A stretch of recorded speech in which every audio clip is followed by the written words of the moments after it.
టీచర్ల సంక్షేమం కోసం ప్రభుత్వం చర్యలు తీసుకుంటుందన్నారు హోంమంత్రి నాయిని నరసింహారెడ్డి. నారాయణగూడలోని కేశవ్ మెమోరియల్ స్కూల్లో జరిగిన టీచర్స్ డే వేడుకల్లో పాల్గొన్న నాయిని హైదరాబాద్ జిల్లాకు చెందిన 69 మంది ఉత్తమ టీచర్లకు అవార్డులు ప్రదానం చేశారు. Best English teacher award Ambedkar స్కూల్కు చెందిన రామగిరి విఠలాచారి అందుకున్నారు. అవార్డు తీసుకోవడం ఆనందంగా ఉందన్నారు విఠలాచారి. ఈ కార్యక్రమంలో సాంస్కృతిక కార్యక్రమాలు అందరినీ ఆకట్టుకున్నాయి.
తెలంగాణ రాష్ట్ర ప్రభుత్వం వచ్చిన తర్వాత ఉపాధ్యాయులకు మంచి ఎడ్యుకేషన్ ఇచ్చేదాని కొరకు, మంచి విద్యార్థులను తీర్చిదిద్దడానికి కొరకు ఏర్పాట్లు చేస్తున్నారు.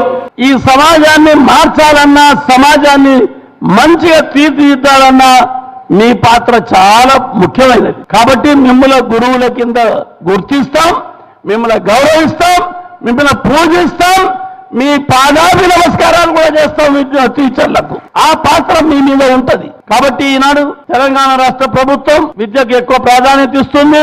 ఈ రోజు నాకు తెలంగాణ ప్రభుత్వం తరఫున ఉత్తమ ఉపాధ్యాయుని అవార్డు వచ్చినందుకు చాలా సంతోషంగా ఉంది. ఈ అవార్డులో నేను ఒక్కరినే కారణం కాదు, నా విద్యార్థులు, నా యొక్క తోటి ఉపాధ్యాయులు, మా హెడ్ మాస్టర్ గారు, తర్వాత అంబేద్కర్ కళాజీ సంబంధించిన యాజమాన్యం వాళ్ళు, ఆ తర్వాత నా సర్వీసులు గుర్తించినటువంటి డిప్యూటీ ఎడ్యుకేషన్ ఆఫీసర్ డిఈఓ, వీళ్ళందరి భాగస్వామ్యంతో నేను ఈరోజు ఈ అవార్డును తీసుకుని జరిగింది.